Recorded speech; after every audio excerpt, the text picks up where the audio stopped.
G'day all, welcome back to the G-Man Show. Today we're taking a look at a video called Why Australia's Miracle Economy is Failing. The original video is in the video description. Australia, the land of sandy beaches, koalas and flat whites. The land down under has also long been known for its prosperous economy, with many calling it the lucky country. But that might be starting to change. Absolutely is starting to change. Even if they talk about the resources sector, that's starting to buckle a little bit now too. Recently on the news, I think it was yesterday, they have a huge aluminium production facility owned by Rio Tinto, which is looking like it's going to be shut down because it's no longer economical. So that's they've said the far-reaching consequences of that are 6,000 jobs, either directly or indirectly affected by that. So Australia hanging its hat on resources, maybe that is coming to an end. Australia's economy is known as a miracle economy, but miracles don't last forever. When it comes to Australia, things look good until you peer under the hood. The economy has continued to grow well. However, in per person terms, we've been going backwards. All right, so what's the elephant in the room here? You peel back behind the numbers, behind the faltering growth that we're having, even in the face of record levels of immigration. That's the problem. If we didn't have immigrants being shipped in the hundreds of thousands per year, Australia would be in a bona fide recession. No doubt about it. That's why that is being done. It's to import taxpayers and it's to import and manufacture GDP growth. In other words, while Australia's economy isn't in a recession, its people are. Yep. We start to have a rules that we just can eat out once per week. We really watch what we spend and we have a budget for everything. So how did Australia's economy get here? And is the country running out of luck? I think it absolutely has. They made a really great point there about maybe the headline numbers aren't saying we're in a recession, but everyone is feeling pain at the moment. Well, most people are. The costs of all your essentials have gone up. Food, utilities, rent, mortgage payments, insurances, everything has gone up through the roof, but wage growth has nowhere near kept up. So people are really feeling the squeeze, especially the working class and the lower middle class are really starting to feel like second-class citizens in Australia. Australia is one of those rare countries in the world which has avoided a recession since the early 1990s, if you take the pandemic period out. And that is largely owing to its huge resources. We've had a couple of mining booms in a row. These were catalysed by China's strong growth and emergence as it continued to develop following its accession to the World Trade Organization and its entry into the global economy. Australia is the world's second largest exporter of coal and also a top producer of iron ore, natural gas and gold. Natural resources make up nearly 60% of all the country's exports. Isn't that amazing that we were heavily reliant on 60%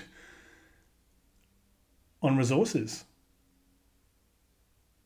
What has that got to tell you? That no investment has been made to diversify Australia's value proposition and trade power in the world. What do we have to offer? Rocks out of the ground. Resources that have been sold off to the highest bidder. Resources such as natural gas, electricity distributors, all being owned by offshore entities and now charging us back extortionate amounts to have these things. It's incredible. In June 2023 and June 2024, mining alone contributed to $280 billion in export revenue. That's more than the entire GDP of New Zealand or Greece. Another big contributor for Australia's economic growth has been population. Australia has relied a lot on international migration. Over the past 20 years, migration growth in Australia has been 35%. That is much faster than any other developed world countries. Australia's always been an immigration nation, and strong population growth has been one of those things that's helped to underpin that growth story. There you go, straight out of the horse's mouth. I've got nothing against immigrants. I can understand why people want to come over to Australia for the opportunities that they may not have in the countries that they live in. So people are hand over fist jumping to get into this country. The government has opened the floodgates. Everybody's coming in. And what does that do? It dilutes the quality of life for the existing Australian citizens. So this is not a racist comment. It is just the truth. Just the truth. In fact, Australia's economy has grown every single year over the past 3 decades, barring the pandemic period. The country's economy even grew during the financial crisis, unlike other major economies like the US, Canada, and the UK, which all went through a recession. But lately, Australia's been having a bad streak. Hi everyone, my name is Kim Dao. I'm 30 years old. I'm the owner at a small coffee shop. I'm from Vietnam. I first came to Australia in July 2017. Last year, we were trying to look for a one-bedroom apartment for me and my boyfriend. It took us 6 months to find one. And we keep applying, but it's all got rejected. And there's always a very big line of people inspecting the properties. Kim. But this is absolutely the problem, and this is no barb at an immigrant who's come over for a better life and probably set up a small business and they're trying to have a go at it. But that's another person that's putting an Australian citizen on the street. It's one more person competing for places at limited rental vacancies. For all these open for inspections, you see all these people out the front lining up. It's incredible. But let's talk about small business. Small businesses are really struggling, shutting down more than ever. Why? Due to the cost of inputs going through the roof, they can't pass these costs on to customers because customers are stretched as far as possible. They just won't pay for it, or they'll find somewhere cheaper. But it's also the taxes and regulations that all these small businesses face on top of high levels of land tax. So say this small business operator owns the premises in which they're operating on. Land tax bills have gone through their roof, making it unsustainable and unaffordable to operate a business in this country. I've seen it. I've seen those news stories on A Current Affair and all of that. There was one where there was a guy who, I think his land tax bill, he ran a manufacturing business. He had a factory and he owned the property, the land that property was on. And so his land tax bill went from $20,000 a year, which to me is absolutely disgusting, that number, to almost $200,000. The guy's forced to lay people off or go out of business. Take your pick. It's incredible. Then you got payroll taxes. So on top of taxing all of the employees, high percentages of tax, they also double dip and tax the employers with payroll tax. Oh. Kim is not alone. Australia is in the grips of a well-documented housing crisis as home prices continue to climb with demand still outstripping supply. This shows the median price of a house relative to income. Homes in Sydney are the second most expensive in the world. That's been actually overtaken now. I saw an article yesterday where it's 14.4 times or something very close to that number and has overtaken for the top spot. So there we go, guys. Gold medal there. Gold medal in ruining the prospect of many people owning a home, especially in Sydney, Melbourne, Brisbane, Adelaide through the roof as well. Perth, good luck. Good luck. But that's the thing, guys. They've put the responsibility of providing accommodation onto the private market, being landlords, without any thought, rhyme or reason on how to bolster supply by investing tax dollars until it's too late into developing affordable housing. Now they're scrambling to try and do it. They're not going to be able to do it. The number of dwellings being built is not even keeping up with the immigration levels. So we're in a very bad spot here when it comes to property and the prospects of younger generations. Like, okay, there will be people who are they might be doing it comfortably on their mortgages. It's not their problem. But there is a huge portion, a huge population of people who don't have any prospect or optimism into owning a home or having stable accommodation or with rent. Absolute basket case. Absolute basket case. Just after Hong Kong. And it's not only housing prices that have been going up. Bloomberg has a barbecue index that measures the prices of food that goes into a barbecue. So we are talking prices of pork, beef, ice creams, cheeses. Who's having ice cream, cheese and vegetables at a barbecue? Come on. Meat. Meat's what it's all about. Ice cream index. Vegetables.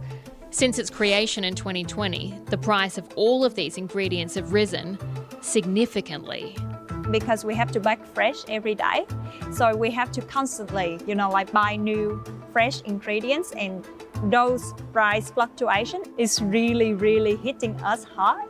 But you know that people are suffering as well. You're kind of hesitant to increase the price because it's pressure for everyone. We will soon have to. While Australia increase the prices, deal with lower volumes of trade, so revenues and therefore profit is coming down. So all the small businesses are being squeezed, but you have all these large companies like your Woolworths and Coles and all of that absolutely milking it out and having record profits. And don't get me started on the banks taking full advantage of the interest rate increases that have happened over the last few years. Record profits on the pain, on the back of people trying to keep a house. It's incredible to me. And don't get me started on them not passing on interest rate cuts or not passing on interest rate cuts in a timely manner. That's a flick of a button. Interest is calculated daily and they want to go and delay it for a month if they do pass it on. It isn't unique in seeing high inflation. The problem is that what's not been going up at the same rate as prices has been people's wages. People are feeling like they are paying a lot more for everyday goods, but they are not making a lot more money. Take a look at this chart. The blue line shows the inflation rate in Australia, and these bars show how wages have changed taking inflation into account. As you can see here, for more than 2 years, real wages were negative. And while the country's overall GDP continued to grow, its GDP per capita began to fall. In fact, per capita GDP fell for 21 consecutive months from March 2023 until December 2024. So for those of you who don't know what per capita is, it's per person. So what are we saying? 21 months. People's quality of life is being eroded away. But you got Chalmers and all that who get on the news and say, nothing to see here. Everything's going great. We're loving it. Coming up there, sitting in their offices, scheming on what sort of taxes that they can impose on people. Think about the farmers' levy more recently, which had protests, and rightly so. All of this means that at the end of the day, people can afford to buy and save less. These lines show the growth in household disposable income. Australia's doing relatively well. Then the pandemic hit, and look at what happens. It falls way below the OECD average. There are several factors behind this unlucky streak. While the country's widely welcomed immigrants, it hasn't expanded its housing supply fast enough to accommodate the inflow of people. After the pandemic, when Australia reopened its borders, we saw a big influx of people coming from overseas, and that put a lot of pressure on our existing resources, in particular housing. Absolutely. Well, what do they think is going to happen? But there's no thought for the average person in Australia. No, they don't care about it. There's people sitting in the offices, the politicians, all that sort of stuff, the people who are making these rules and opening up the floodgates. All they care about is bolstering up the economy for them, which benefits them, while everybody else loses out. Think about this. They were talking about wage growth before. What do you think is going to happen to wage growth? It's not going to get any better. Why? Because there's too many people screaming for the same jobs, which puts downward pressure on wages. You got hundreds of thousands of people out there, probably jobless, unemployed, competing against each other for a limited amount of jobs because we're in a recession. I don't care what anyone says. What do you think happens then? Businesses take full advantage of that and go, well, you know what? We'll offer 10 grand less or whatever it may be on what the job was getting paid prior before they had to lay people off. Use and land supply has been constrained by planning regulations. Australia has not built enough affordable or social housing. That is a big gap in the market. Rental affordability is at its lowest since at least 2008. That is a very big proportion of anybody's income going into rents or going into mortgage payments. A good way. Most people are living one disaster, one unexpected expense away for being put on the street. Whether you own a house or if you're renting. People are just hanging on by their fingernails, clawing on to the edge of that cliff so they don't fall off. Now, I know interest rate cuts are coming, and there have been a couple, but the damage is done here. The damage is done. People's savings have been eroded. Any safety net has been eroded, either being unemployed and using up any money they've had to survive while looking for jobs in a really tough job market, holding on to a home, battling through paying, at a lot of cases, more than double the interest that we were paying only a few years ago. Now, don't look so much at the interest rate percentage because a lot of people claw to that, but look at the amount of money you have to borrow to own a home. And people say, well, don't do that. You've overborrowed. You haven't overborrowed because that's what it's required to get in. And so people don't think about what's going to happen when things go to shit. They think, well, I can borrow X amount, I'm going to borrow X amount, and that'll get me into a house that I can call my own. That's why they do it. No one's thinking about the disasters that'll come. No one will think about getting retrenched or made redundant and still having huge amounts of interest bills to pay, mortgages. The bank doesn't stop asking for money. The bills don't stop coming in. A lot of people are doing it real tough out there, really tough. Way of figuring out the health of an economy is how much people spend versus their income. Australia's household debt is over 200% of household income. That's one of the highest in the world. In comparison, the US is around half this. And then there's the issue of productivity. Productivity in very simple terms is how much you produce from your existing resources. If I'm able to produce more goods and services from my existing resources, then I'm able to make more profits. I'm probably able to pay more wages, adding more to economic activity, paying more taxes, etc. So what's the problem? Well, Australia's productivity has been flagging. If we look over the course of the last decade, GDP per hour worked in Australia's economy has been flat. It's almost a lost decade of productivity growth. And you can see this here. The orange line, which is Australia, was above the green line, which is the US, for years. Then comes the pandemic, and the country's productivity growth switches. Australia's economy is very services dependent. Care sector is Australia's largest sector. We've seen big increases in disability services, aged services, some of these less productive relative to mining or manufacturing or other industries within the economy. Then if you look at... Don't even start me on the NDIS. That is just open for people to exploit if someone is unscrupulous like that, thinking of business ideas where they can extract as much money as possible for as least value delivered, borderline fraudulent a lot of times.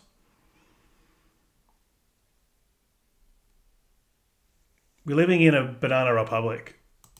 At startups, which usually drive up productivity, their funding per capita in Australia is way behind other countries.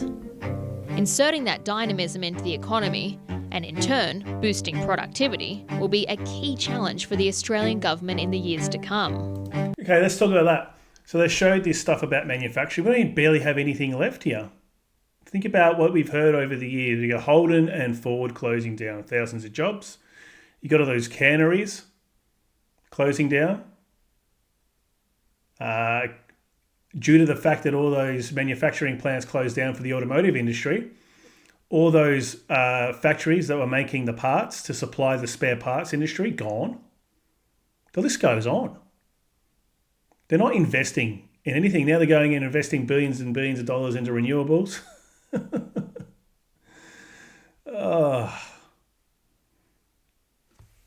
Absolutely backwards. I've got no problem with green energy and all of that. It's just priorities at the moment. You want to have a clean network that probably won't even be up and running into capacity until 2050. You need to be thinking about what's happening now, today as well. How can they encourage business investment, businesses to start up here? The amount of taxes and regulations on business here, it throttles it. So they move offshore. These big companies that have stopped producing things here, let's go to Thailand, Vietnam, China. You know, pay a fraction of what they do here to deliver the same product. This is a whole new world of uncertainty that we're dealing with here. We're seeing policy uncertainty out of the US. China is slowing. And so our job is to provide that cost of living relief in a responsible way at the same time as we make our economy more resilient to these external shocks. Some politicians have spoken about the need for an economic reform.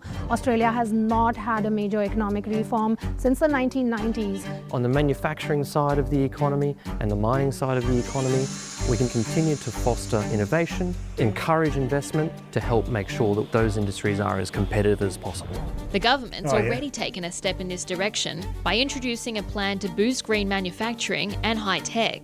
However, once again, it's all leaning towards green, right? And Australia has this fascination and fixation on this carbon neutral green plan. Australia is uncompetitive due to the high cost of this. Think about Australia in terms of its manufacturing and pollution compared to companies like India and China and Thailand. Vietnam. It's nothing, but we're holding on to all these green ideals, leftist ideals that just go against fostering a competitive economy. It's absolutely incredible to me.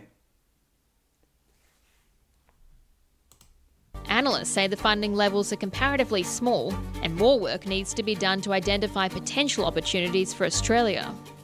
That is really important in this current era of trade war where countries are slapping tariffs on one another. Fixing the housing crisis will be another key challenge. Good luck with that. I think the horse is bolted on that. That's going to take a generation to fix it, in quotes. I don't know how they fix it because prices aren't going to come down. They can do all sorts of things. I can see negative gearing and capital gains discounts being wiped off. That's not going to have a huge impact. It'll have a short-term effect on maybe property investors, people who are already operating in negative cash flow, just getting out of it. Just going, why would I do that? Especially in Victoria with the amount of land tax we pay. But that'll just rebound. That supply will be absorbed very quickly.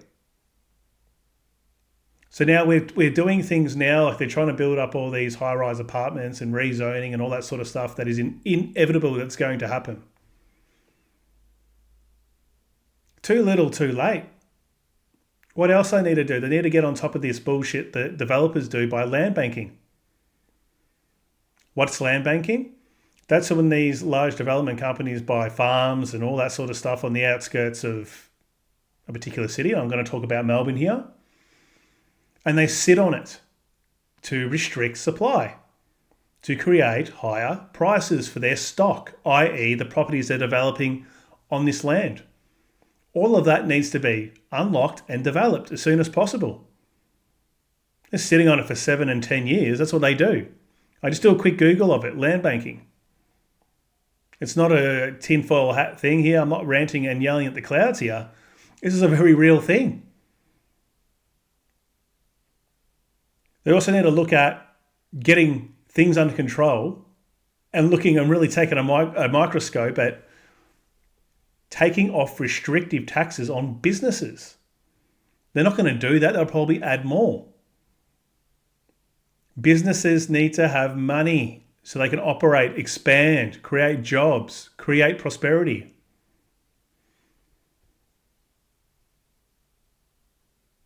The absolute opposite happens. I know a lot of people being made redundant at the moment, and it's got nothing to do with them. High performers, highly educated, great operators, just no work for them. The market's drying up, especially if they're working in contract roles.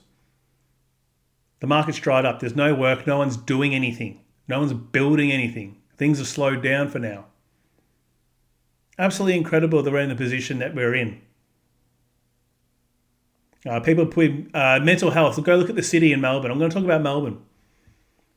All of these factors contribute to the degradation of mental health because people have no security in their life and they're thrown on the street. Go walk around Melbourne and have a look at all the people yelling to themselves and screaming and carrying on because they're broken people. Like they're unfortunately been failed by the system that people think is there to look after them, but there is no system there to look after you. You'll see people being arrested. You see people lying all over the streets on sleeping bags and mattresses in front of shop fronts, setting up little shanty towns. You got families who might not be in that position, but they've had to literally go and live in a caravan park, in a tent in a caravan park somewhere. What's going on here? It isn't just the economy failing. It's the whole of society is failing, and there's a few people that are unaffected and doing well. I know people that have said to me, I'm making more money than ever. On paper, the headline number is higher than ever, but I'm under more financial stress than ever. My discretionary income is lower than ever. I don't want to spend money. I'm scared to spend money. Because who knows when that disaster, when that retrenchment, when that redundancy comes. So if it's affecting people who actually make good money, think about your everyday Australian. The people working at your Woolworths and your people working at your Coles and working in cafes. No chance. No chance at the moment. Not this generation. And I actually do fear for, when I say fear, I'm very empathetic for kids today, even teenagers going through school, thinking about what am I going to be in my future? Like, how's this place going to look? How am I even going to be able to afford anything? How am I going to be able to live anywhere? I feel for parents with kids who are thinking, my kids are never going to be able to own a home. And they can't do anything to help them because all their money is being sucked away with cost of living increases. Very hard for them to put money away to try and help children, even if it's years in advance, decades in advance. Saving up money and nest eggs to try and help them. So everyone just becomes a slave to this system and we're told everything's all right. But everything is not all right. Australia has earned a fairly good reputation as one of the highest performing economies in the world. But what's at stake here, if we don't turn this productivity story around, is seeing Australia's relative economic standing begin to fall behind. There we have it, guys. No, I don't like to do negative content, and I really don't like saying things that are going to make people not feel good. But this is the truth. This is the truth of what's happening out there on the street. And I really do feel for everybody. I really do. Because it really sucks. And there's not a lot of optimism out there. All right, guys, I'm going to leave it there. Thanks for watching. Once again, if you want to watch this video without me ranting through the whole thing, go and check the video description for the link. And if you've enjoyed it and you haven't become a subscriber, please consider subscribing. I do daily drops and I work very hard to create content for you all every day. So please support the channel. Thank you.